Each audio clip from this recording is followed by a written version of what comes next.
The small town of Willow Creek was a quiet place, wrapped in the sleepy hum of cicadas in summer and the soft whisper of snow in winter. People knew each other by name, and most families had lived there for generations. It was a town of traditions, where sons often followed fathers into farming or carpentry, and daughters learned skills for making warm homes. But in this gentle, predictable world, there was a girl named Sarah. And Sarah was different. From the time she was a little girl, Sarah didn't play with dolls. Oh, she had them, of course, gifts from well-meaning aunts. But they usually ended up propped against her bookshelf, watching as Sarah built elaborate forts in the backyard or organized intricate games of strategy with her younger brother, Tom. While other girls her age dreamed of tea parties, Sarah dreamt of adventure. She loved stories of brave heroes, not just the princes in shining armor, but the soldiers, the explorers, the people who faced danger head-on and stood strong. Before we continue, make sure to like and subscribe to never miss a new video. And tell me, where are you watching this video from? I love seeing all different people come together for these stories. Her favorite books weren't fairy tales. They were tales of courage and perseverance. She'd spend hours poring over pictures of military uniforms, her finger tracing the crisp lines and sturdy fabric. The Marines in particular caught her eye. There was something about their dedication, their strength, and their unwavering commitment to protecting others that called to her deep inside. As Sarah grew older, her dream grew with her. By the time she was a teenager, it wasn't just a childhood fantasy. It was a fire burning in her belly. She started running every morning, long before the sun peeked over the hills of Willow Creek, pushing her body until her lungs ached and her muscles burned. She learned to lift weights in her father's shed, transforming herself from a slender girl into someone surprisingly strong and capable. She practiced push-ups and pull-ups, determined to master every exercise she read about in her beloved military books. But Willow Creek, for all its charm, wasn't always ready for dreams that strayed from the well-worn path. When Sarah finally gathered the courage to tell her family and friends about her desire to join the Marines, the reactions were, to say the least, mixed.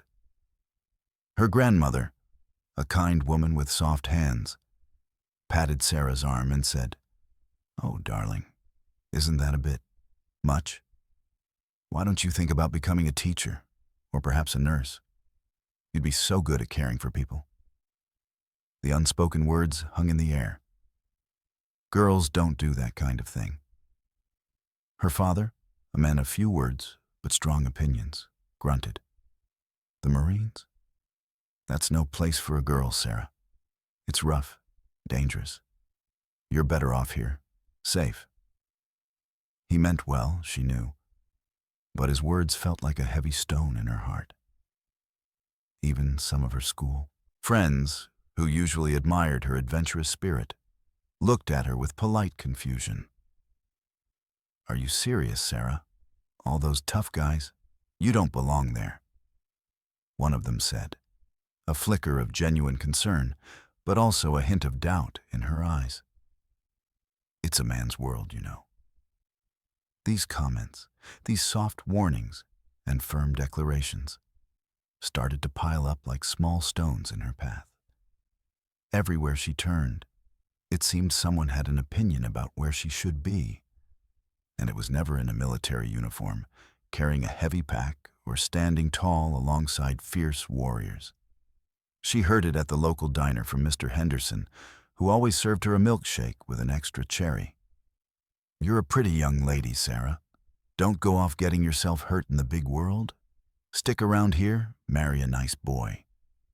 She heard it from her high school coach, who, while praising her athletic ability, suggested she focus on track scholarships instead of a path that seemed so unconventional for a young woman. "It's just not what most girls do, Sarah," he'd said, shaking his head. Each time someone told her, "You don't belong here," or "That's not for girls," a part of Sarah wanted to shrink, to listen to the easy advice and just fit in. But then another, stronger part of her would rise up. It was the part that remembered the brave heroes in her books, the part that felt the fire of her dream. It was the part that refused to let others define her path. Instead of discouraging her, their doubts just fueled her determination. She started training even harder, pushing her body even further. Every negative word became a reason to prove them wrong, a weight to lift, a mile to run. She knew it wouldn't be easy. She knew the world she was stepping into was tough, and that she would face challenges far greater than the skepticism of her small town. But Sarah also knew, with a certainty that settled deep in her bones, that she had to try. Her dream was too big, too important, to be told it didn't belong. She would show them all that she belonged exactly where she chose to be. The bus ride to basic training felt like a journey to another world, far from the quiet lanes of Willow Creek. Sarah clutched her small bag, her heart thumping a rhythm of both excitement and nerves. She had trained hard, pushed her body to its limits, but nothing could truly prepare her for the shock of that first day. The moment she stepped off the bus, the air changed. It wasn't just the different smells or the new sounds. It was the intensity, the shouting, the sudden loss of her own name, replaced by a number and a label.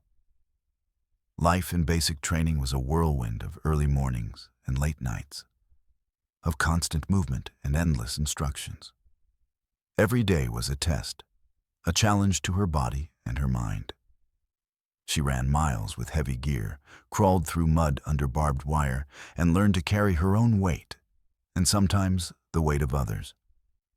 Her muscles ached in places she didn't know existed, and sleep became a precious, fleeting thing.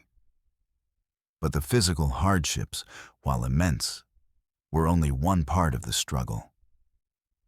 Sarah had prepared for the sweat and the pain, but she hadn't fully braced herself for the unkind words.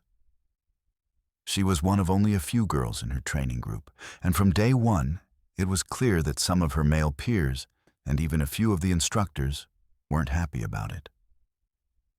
"Look, another girl trying to play soldier," she heard one recruit whisper on the first morning, loud enough for her to hear.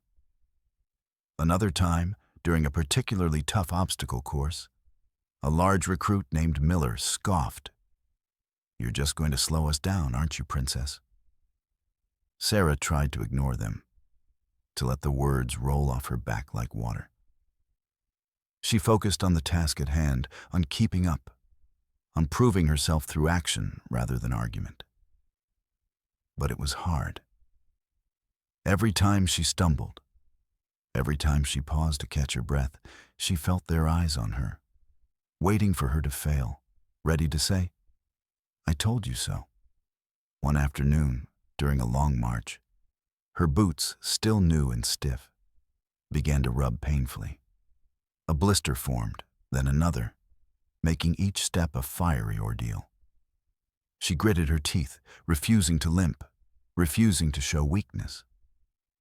But her pace slowed just a little. A drill instructor, a tall, imposing man with a voice like thunder, noticed. He didn't yell at the other recruits who were also struggling. Instead, he stopped right in front of Sarah, his face grim. "What's the matter, recruit?" He barked, his voice echoing. "Can't keep up? Is this too much for you? Maybe you should have stayed home where it's safe." His words were like a punch to her gut, hitting harder than any physical challenge. It was the same message she'd heard in Willow Creek. But here, it felt sharper, colder, more real. Later that day, during a break, she overheard a conversation between two recruits. "She's never going to make it," one said. "Girls just aren't built for this. It's different." The other nodded. Yeah, they let him in. But they don't really expect him to keep up, do they? These moments stung. They made the already exhausting days even heavier. Sarah would lie awake in her bunk at night, the hard mattress feeling even harder, the rough blanket doing little to comfort her. She'd remember her father's worried face, her grandmother's gentle warnings, her friends' confused looks. Was she making a mistake? Did she truly not belong here? There were times she felt like giving up.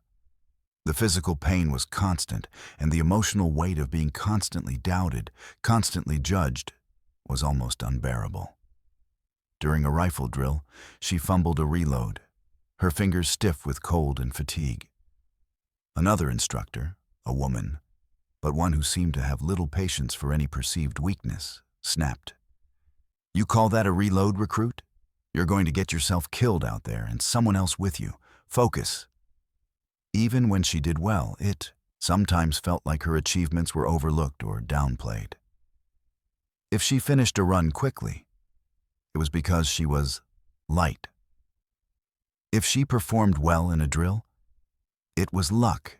It was never simply because she was good, because she had worked hard, because she was strong. But with each unkind word, with each dismissive glance, a stubbornness grew inside Sarah. It was the same fire that had burned in Willow Creek. But here, in this harsh environment, it became a roaring blaze. She wouldn't let them win. She wouldn't let their doubts become her own. She had come here to prove something, not just to them, but to herself. She would push harder, train longer, and refuse to break. She would show them what a girl from Willow Creek, a girl who didn't belong, could truly do. The struggles were immense, but they were also forging something new within her, something tougher and more resilient than she had ever imagined. The sting of the drill instructor's words, the dismissive glances from fellow recruits, and the heavy weight of doubt from home could have broken many. For Sarah, however, they became fuel. Each insult, each challenge, was simply another reason to dig deeper, to find a strength she didn't know she possessed. She had come to basic training to become a Marine, not to be broken by the opinions of others. During the day, Sarah pushed herself to the very edge of her limits, and then a little further. When the group was asked to run 2 miles, Sarah aimed for 3. When everyone else collapsed for a brief rest, she would use the time to stretch, to recheck her gear, to mentally review the next task. She moved with a quiet intensity, her focus unwavering, her jaw set. Her small frame might have seemed out of place to some, but it held a spirit as tough as any steel. One evening, after a particularly grueling day of drills, the recruits were finally dismissed to their bunks. The air in the barracks was thick with exhaustion. Most fell onto their beds, too tired even to talk, their bodies aching for rest. But Sarah wasn't most recruits. Once the lights were out and the sounds of heavy breathing filled the room, Sarah would carefully slip out of her bunk. She had a small, worn notebook hidden under her pillow, filled with diagrams of knot tying, first aid steps, and the precise movements for disassembling and reassembling a rifle. By the faint glow of a tiny, loud flashlight, she would practice. Her fingers, though calloused and sore, moved with increasing speed and certainty, learning the feel of each part, the exact twist of each rope. She would spend hours in the communal washroom, long after everyone else was asleep, doing extra push-ups and sit-ups. The cold, tiled floor became her personal gym. She'd practice her combat stances in front of the grimy mirror, moving silently, visualizing every block and strike. Her body became a finely tuned instrument. Responding to her will with precision, she pushed past the burning in her muscles, past the whispers of fatigue, driven by a fierce need to be the best, to leave no room for doubt. Sometimes, her efforts were noticed. A few times, a weary drill instructor doing a late-night check would find her. Instead of yelling, they would often just watch for a moment, a flicker of something unreadable in their eyes, before telling her to get some rest. They never stopped her, never punished her for these extra sessions. It was as if her sheer dedication commanded a silent, grudging respect. There was a particularly challenging rope climb, a high, thick rope that seemed to sway menacingly above a pit of muddy water. Many recruits struggled with it, their hands slipping, their arms giving out. Sarah, with her smaller build, found it incredibly difficult at first. She fell more times than she could count, landing with a splash and a grunt, the cold mud soaking her uniform. But instead of giving up, she made it her personal mission. Every spare moment she had, she would go back to that rope. While others chatted or rested, Sarah would be there, hands raw, muscles trembling, trying again and again. She learned how to grip, how to use her legs, how to find the rhythm of the climb. Her hands became a roadmap of blisters and calluses, but slowly, surely, she started to make progress. One afternoon, during a timed run through the obstacle course, many recruits were dreading the rope climb. Miller, the large recruit who often made unkind remarks, was ahead of Sarah. He reached the rope, struggled for a few moments, and then, with a frustrated yell, slid back down into the mud. When Sarah reached the rope, her arms were already burning from the previous obstacles. But she didn't hesitate. She looked up at the top, a spark of pure will in her eyes. She grabbed the rope, found her rhythm, and began to climb. Her movements were fluid, strong, and determined. In a matter of seconds, she was at the top, ringing the bell, before sliding down with practiced ease. She landed, breathing heavily but steadily, a thin layer of mud already drying on her uniform. She glanced over at Miller, who was still dripping wet and looking stunned. He didn't say anything, but for the first time, Sarah saw a different look in his eyes. Not disdain, but a grudging surprise. Sarah wasn't just working hard, she was working smarter. She studied the terrain, memorized routes, and anticipated commands. She learned from her mistakes, always seeking ways to improve, to be faster, stronger, more efficient. She pushed her body beyond what anyone thought possible for her, past the limits she herself had once believed. Each extra minute of training, each additional push-up, was a silent answer to the voices that told her she didn't belong. She was not just trying to keep up. She was striving to excel, to become an unstoppable force, proving not just to others, but to herself, that her dream was worth every drop of sweat and every aching muscle. Sarah's relentless efforts, often under the cloak of night, had begun to change the way some saw her. The grudging respect she'd earned from a few recruits, and even a nod from an instructor now and then, was a small but significant victory. She wasn't just surviving basic training. She was slowly, steadily, excelling. But the biggest test of her leadership and courage was yet to come. It was a cold, foggy morning, the kind that made the air heavy and damp. The recruits were gathered for a new exercise called the Gauntlet. It wasn't just about physical strength. It was about teamwork, quick thinking, and leadership under pressure.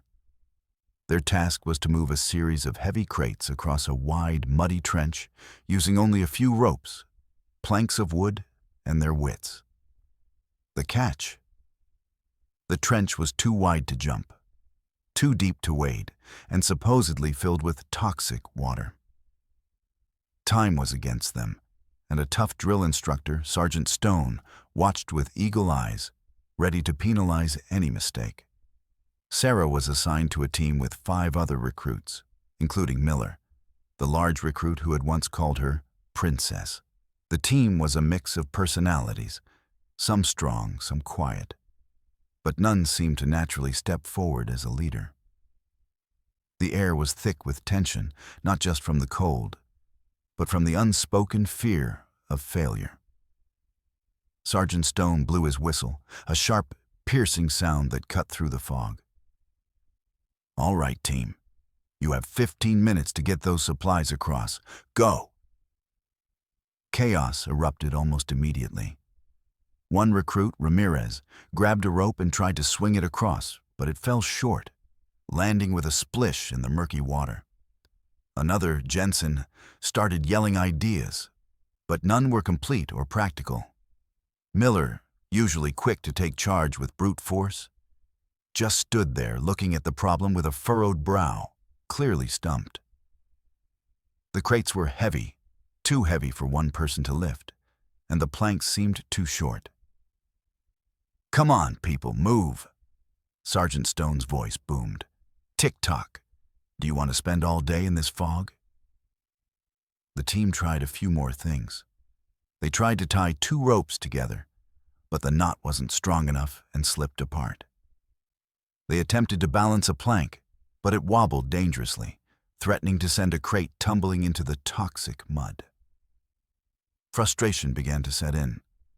Arguments started.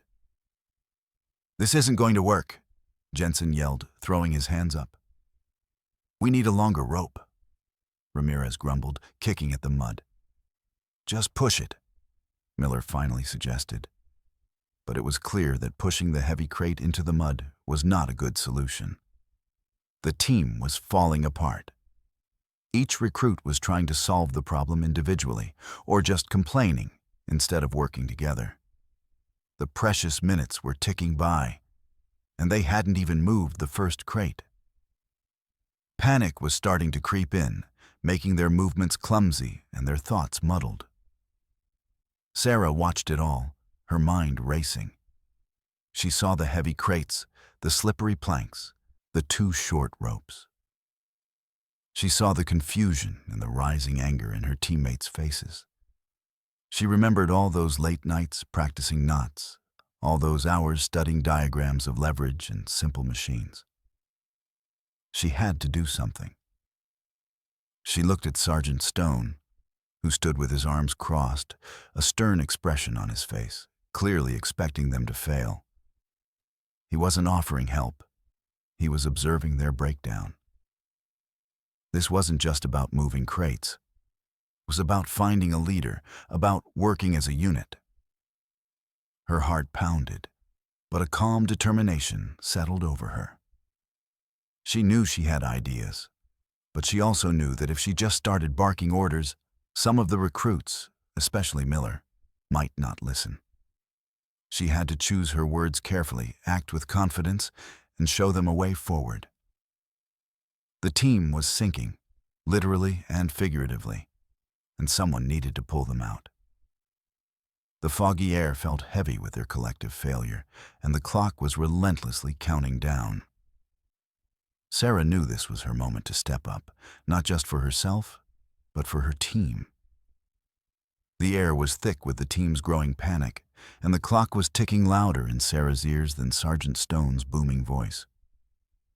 She watched her teammates, their faces etched with frustration and confusion, and knew that if she didn't act now, they would surely fail. Taking a deep breath, she stepped forward, her voice clear and steady, cutting through the rising clamor. "Everyone, stop," she commanded, her voice surprisingly strong.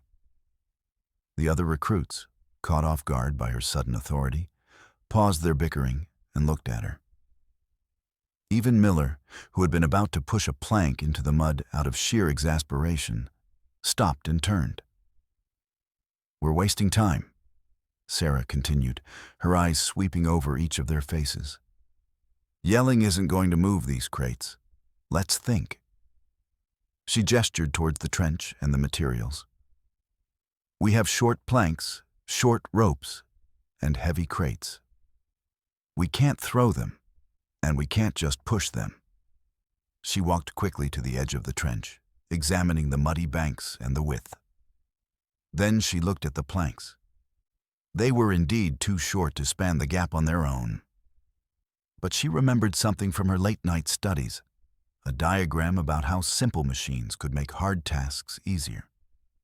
She also remembered the strong knots she had practiced over and over.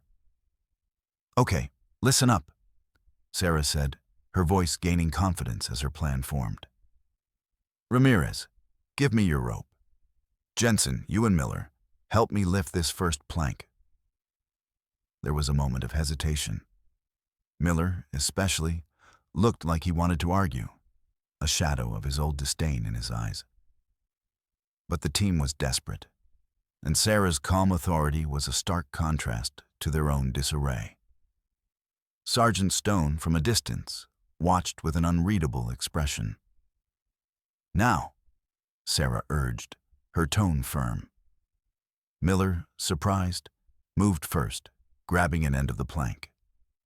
Jensen quickly followed. Together, the three of them lifted the heavy wooden beam. "Good," Sarah said. "Now, we need to make a bridge, but the planks are too short. We need to tie them together to make one long one." Ramirez, still holding his rope, looked confused. "But the knots won't hold the weight, Sarah. We tried that." "Not like that," Sarah explained, already moving. "We're going to use the crates themselves as anchors. Miller, Jensen, help me get 2 of these crates to the very edge of the trench, 1 on each side, as close as possible." With renewed purpose, the team worked together, the heavy crates groaning as they were dragged into position. Sarah then took the shortest plank. "This will be our base," she said. "Ramirez, I need you to tie a strong square knot around the end of this plank, connecting it to the rope. Make sure it's tight."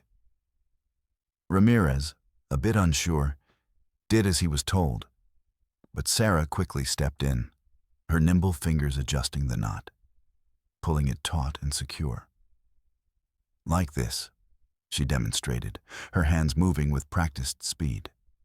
"This knot won't slip." Next, she took another plank. "Now, we're going to lay this plank across the trench, resting it on the edge of the first crate, but not fully across. We need to make it into a kind of seesaw." She directed Miller and Jensen to carefully balance the plank. "Now, the trick," Sarah explained, her eyes bright with her idea. "We'll use the ropes to pull the next plank across. Ramirez, you'll be on the other side. Take this rope, tie it to the end of a plank, and when we push, you pull." Her plan was simple, yet clever. By using the crates as stable points and the planks in a staggered, overlapping pattern, secured with strong knots, they could effectively create a longer bridge piece by piece. They wouldn't build one long bridge. They would build a series of short, movable platforms. "We'll push the first plank out, resting it on the first crate, then use the rope to pull the second plank across, attaching it to the first, and so on," Sarah explained, demonstrating with her hands. "It's like building a little path, one step at a time." The team still looked a little doubtful, but Sarah's confidence was infectious. She assigned roles: 1 person to push the planks, 1 to tie the ropes, 1 to guide them, and Miller, with his strength, to move the heavy crates into new positions as the bridge grew. "All right, let's go," Sarah called out. "We've got this." Under Sarah's clear directions, the team started to move with purpose. Ramirez, on the other side of the trench, expertly pulled the roped planks as Sarah directed the others to push. The knots held firm, the planks balanced, and slowly, steadily, a pathway began to form across the muddy, toxic water. Sergeant Stone, who had been watching silently, a stopwatch in his hand, lowered his arms. A faint, almost invisible nod of approval creased his stern face. The team, once a jumbled mess of frustration, was now a cohesive unit, working together, following Sarah's lead. She had not only come up with a clever plan, but she had also, through her quiet confidence and clear instructions, inspired her team to believe in themselves and in her. The doubts in their eyes were replaced by focus, and for the first time, they looked like a true team. The success at the gauntlet had been a turning point. Sarah's team, once fractured and defeated, had crossed the finish line with minutes to spare, all thanks to her quick thinking and leadership. Sergeant Stone had given them a rare, tight-lipped smile, a silent acknowledgement of their achievement. This small victory had done more than just boost her team's morale. It had solidified Sarah's place among them, earning her a respect that no amount of physical strength alone could have bought. But basic training was a relentless series of tests, and the next one was designed to challenge every ounce of her resolve: close quarters combat. This wasn't about strategy or teamwork. It was about raw skill, speed, and mental toughness. The recruits were led into a large, padded room, the air thick with the smell of sweat and rubber mats. On one side stood a row of seasoned Marines, their bodies strong and their faces serious. These were the instructors, the experts, the ones who would push the recruits to their absolute limits. The drill was explained. Each recruit would face one of these Marines in a simulated combat scenario, a test of their hand-to-hand skills. They wore protective gear, but the drill was intense, designed to teach them how to defend themselves in tight spaces. Sarah watched as the other recruits took their turns. Many struggled, overwhelmed by the speed and strength of their opponents. They were thrown, pinned, and quickly defeated. The instructors, while firm, were fair, offering pointers and encouragement. Then, a new announcement came. "All right, next up, recruit Sarah," boomed the head instructor, a burly Marine with a booming voice. "And for this round, we're going to make it interesting. Sarah, you'll be facing 3 opponents." A hush fell over the room. 3? No one else had faced more than one. Sarah felt a jolt of surprise, quickly followed by a surge of adrenaline. She knew this was no accident. This was a deliberate test, a way to see if she would break under pressure, a final attempt to gauge if she truly belonged. The 3 Marines chosen to face her were not just any Marines. They were larger, clearly experienced, and stood with an air of quiet confidence that spoke volumes of their skill. One was the imposing Sergeant Stone, his expression as unreadable as ever. Another was a tall, lean Marine with incredibly fast hands. The third was a powerfully built man, all muscle and quiet strength. Sarah took a deep breath, her eyes flicking from one to the next. They were all bigger than her, stronger than her, and had years more experience. But she remembered her late-night practices in the washroom, the countless hours she'd spent visualizing these exact scenarios, focusing on speed, leverage, and unexpected moves. She remembered the fire in her belly that had brought her here, the fire that had grown with every doubt cast her way. As she stepped onto the mat, the protective gear felt heavy, but her mind felt light and clear. She could feel the eyes of every recruit, every instructor on her. Some looked worried for her, others curious, and a few, she imagined, still doubted. This was it. This was her chance to answer all the "you don't belong here" comments with action. The 3 Marines spread out, forming a loose circle around her. Their stances were ready, their eyes sharp, but there was no aggression, only a focused readiness. They weren't trying to hurt her. They were trying to test her, to see if she had what it took. The head instructor raised his hand. "Recruit Sarah, 3 targets. Defensive posture. Show us what you've got." Sarah shifted her weight, settling into a low, balanced stance. Her heart was beating a fast rhythm against her ribs, but her mind was calm, focused on the moment. She could almost hear the whispers of doubt from Willow Creek, the scoffing remarks from basic training, all fading into the background.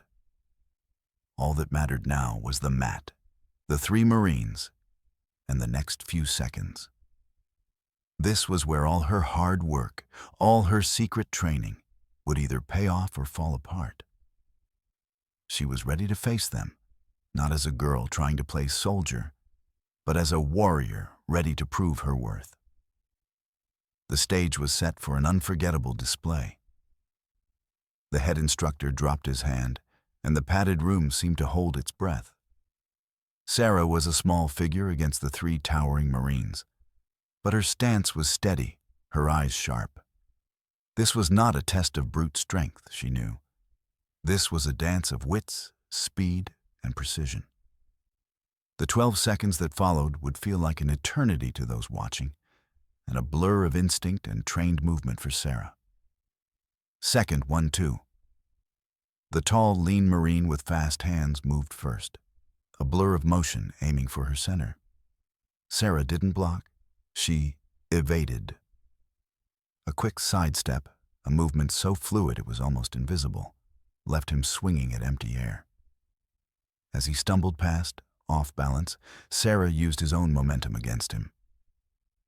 A swift, precise hand chop to his arm, right where she knew it would momentarily numb him, made him drop his guard. She didn't stay to admire her work. She was already moving. Second 3-4. Sergeant Stone, the imposing figure, was next.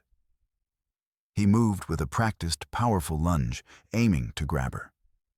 Sarah, instead of meeting his strength head-on, dipped low, almost a duck. Her body, trained to move quickly and efficiently, became a shadow. As she moved under his arm, she spun, using the same motion to sweep his leg. It wasn't a powerful kick, but a perfectly timed trip. Sergeant Stone, caught off guard by her low, fast movement, grunted as he lost his footing, tumbling onto one knee with a heavy thud. He wasn't down for good, but he was definitely out of the immediate fight. Second 5-6. The powerfully built Marine, seeing his teammates falter, moved in, a wall of muscle. He aimed a strong, direct punch. Sarah didn't try to block it with her arms. Instead, she used her speed. She stepped into the punch, surprising him, and redirected its force with a practiced twist of her wrist, sending his own momentum harmlessly past her. This put her dangerously close to him, but that was exactly what she wanted. Second 7-8. In that incredibly close space, where his size was meant to be an advantage, Sarah used her smallness. She dropped her weight, leveraging her body against his leg. A quick, sharp elbow strike to his side, aimed at a sensitive spot she had studied, made him gasp. As he instinctively flinched, she swiftly moved behind him. Second 9-10. With the powerful Marine momentarily stunned and off balance, Sarah executed a move she had drilled countless times in the solitude of the washroom. She hooked her arm around his neck, not to choke him, but to control his head. A sudden, firm twist of her body, combined with a precise push on his knee, sent him spiraling. With a loud thump, the third Marine was on the mat, momentarily winded and controlled. Second 11-12. Sarah didn't pause. She was already scanning the room. The lean Marine was still shaking his arm, recovering from her first strike. Sergeant Stone was pushing himself back up, his face a mix of surprise and something akin to a grim smile. Sarah quickly moved to Sergeant Stone, who was still slightly off balance. Before he could fully regain his footing, she delivered a rapid, controlled tap to his chest, signifying a takedown, with a quick, decisive motion before stepping back. The head instructor, who had been watching with his stopwatch, let out a slow breath. He clicked the timer. 12 seconds, he announced, his voice filled with an incredulous awe. The room was silent. Every recruit, every instructor, was staring at Sarah. She stood in the center of the mat, breathing a little heavily. But her posture was still ready, her eyes still sharp. She hadn't just held her own. She had outsmarted, outmaneuvered, and defeated 3 larger, stronger, more experienced Marines in an incredibly short amount of time. It wasn't about size or brute force. It was about the endless hours of practice, the unwavering focus, and the clever application of her training. The "you don't belong here" whispers had been answered, not with words, but with an unforgettable display of skill and determination. The sound of the head instructor's stopwatch clicking, followed by his astonished declaration of 12 seconds, hung in the air like a sudden, unexpected silence. It was a silence filled with disbelief, then dawning understanding, and finally, a profound respect. Sarah stood calmly on the mat, her chest rising and falling evenly, her protective gear still slightly askew from the rapid movements. She looked around, her eyes meeting those of the other recruits. Their faces, moments ago tense with anticipation, were now wide with surprise.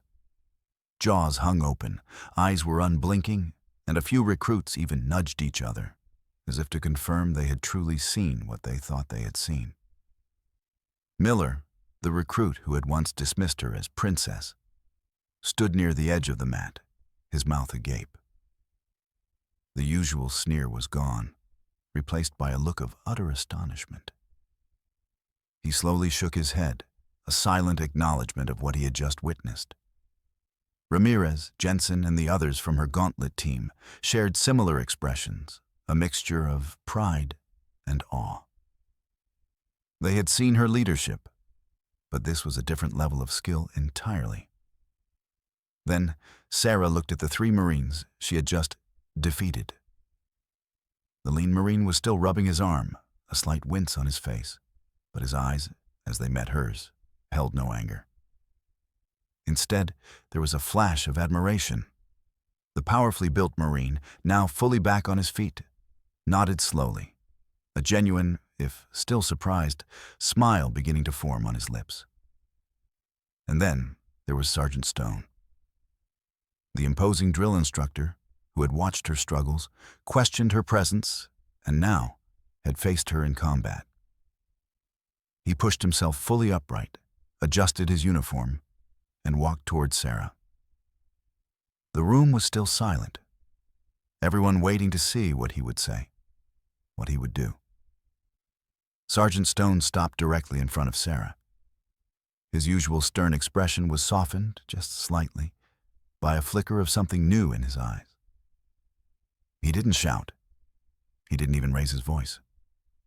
He simply looked at her, a long, appraising gaze that seemed to take in every ounce of her determination. "Recruit Sarah," he said, his voice lower than usual, but clear and firm. That was impressive. It was a huge compliment, especially coming from him. He then extended his hand. "Well done." Sarah, surprised, reached out and firmly shook his hand.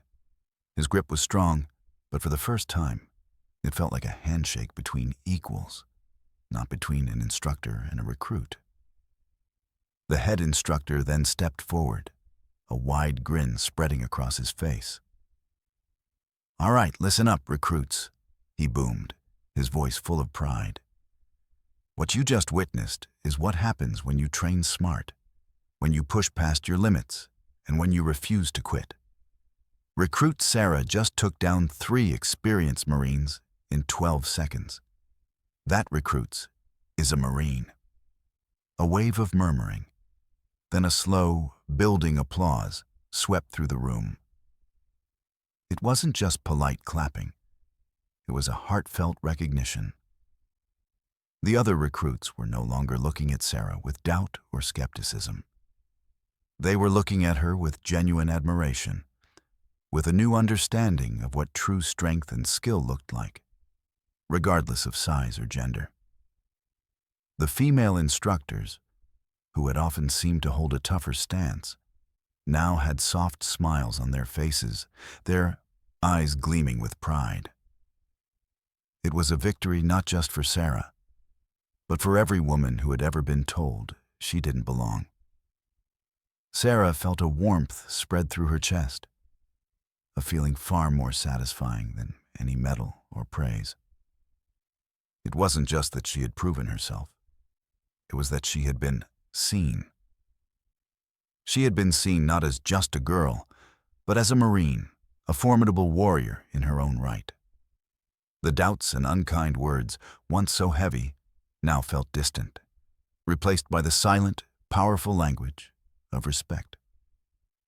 In that moment, surrounded by the humbled and impressed faces of her peers and instructors, Sarah knew, with absolute certainty, that she had earned her place. She truly belonged. The applause that followed Sarah's incredible combat display wasn't just a fleeting moment of excitement. It was the beginning of a profound shift. The air in the training facility, once heavy with unspoken doubts about her, now vibrated with a new kind of energy: respect. Her actions had spoken louder than any words, silencing the "you don't belong here" whispers once and for all. After that day, everything changed for Sarah. The casual dismissiveness from some of her male peers vanished entirely. Instead, there were nods of acknowledgement, genuine smiles, and even requests for advice. Recruits who had once scoffed at her now approached her with questions about technique, asking how she managed to move so quickly, how she saw openings they missed. She was no longer the girl trying to play soldier. She was Recruit Sarah, who took down 3 Marines in 12 seconds. Miller, the large recruit who had been one of her harshest critics, was perhaps the most visibly changed.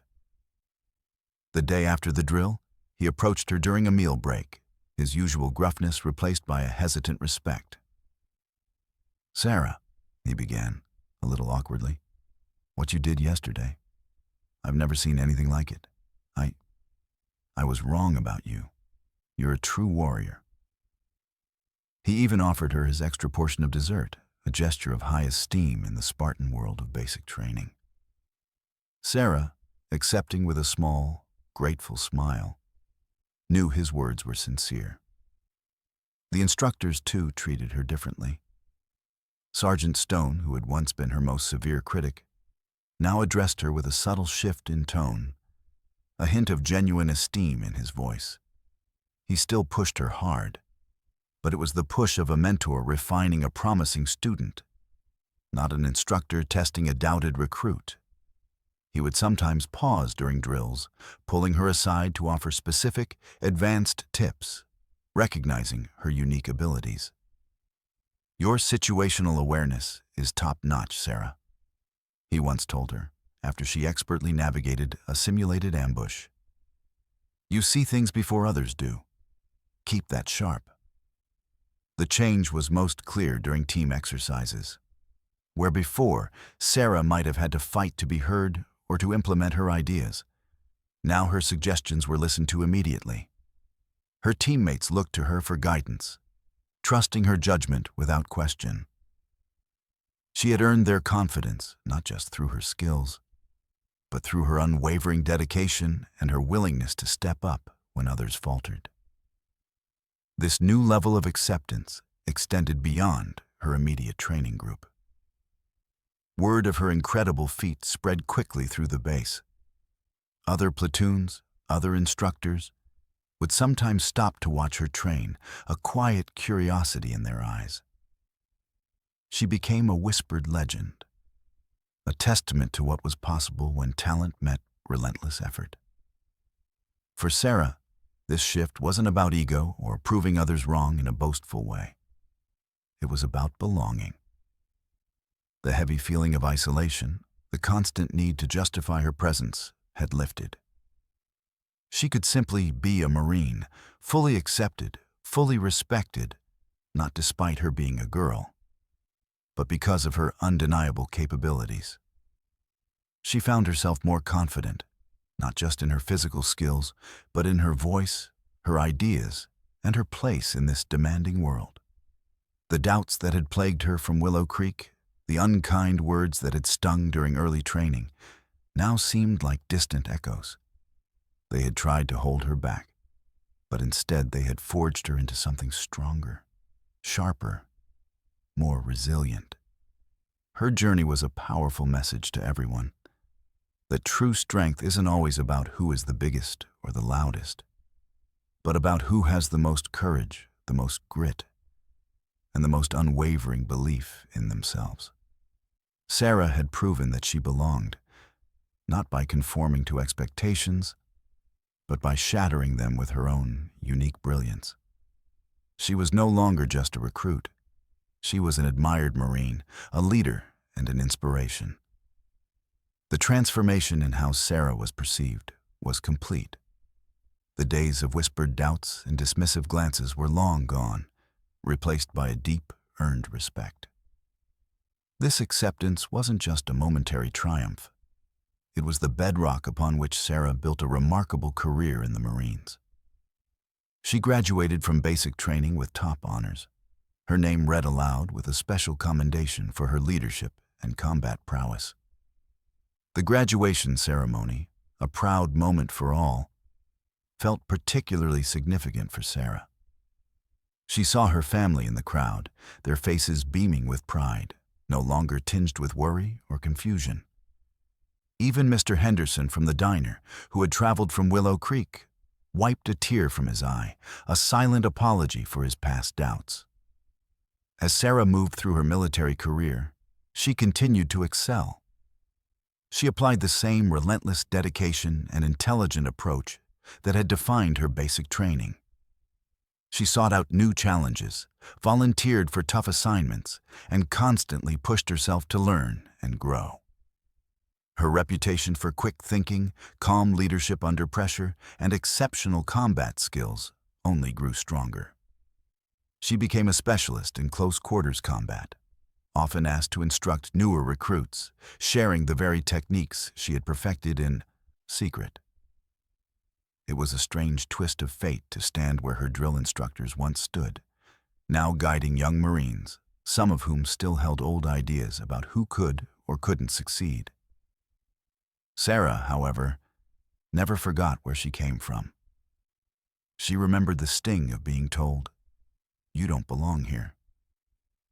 Because of this, she developed a special empathy for recruits who struggled, especially those who faced similar doubts about their place.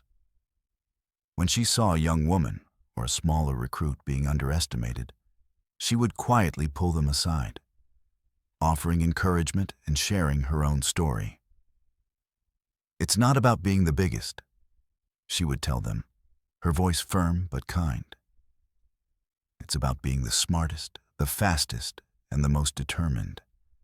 It's about believing in yourself when no one else does, and then working so hard they have no choice but to believe in you too." Her advice wasn't just words. It was backed by her living example. She rose through the ranks, taking on more responsibility, leading diverse teams in challenging situations around the world. Her presence alone often inspired confidence. When Sarah was in charge, people knew the mission would be handled with precision and courage. She became a mentor to many, a beacon of possibility for those who felt like outsiders. Her story, the girl from a quiet town who was told she didn't belong, but then took down 3 Marines in 12 seconds, became a legend within the Corps. It was a story told and retold, not just to inspire, but to remind everyone that true capability knows no gender, no size, no preconceived limits. Sarah's success wasn't just about her own achievements, it was about opening doors for others. She showed that the definition of a Marine was broader richer, and more diverse than many had once imagined. She proved that courage, intelligence, and an unbreakable spirit were the most important qualities. And those qualities could be found in anyone, regardless of what others might say. Years later, when Sarah finally retired from her distinguished career, she left behind a legacy not just of service, but of inspiration. She had not only found her place in a world that initially resisted her, but she had also helped to reshape that world, making it more welcoming and equitable for all who dared to dream big, even when others told them, "You don't belong here." Her journey was a testament to the power of one person's will to defy expectations and redefine what it means to be truly strong.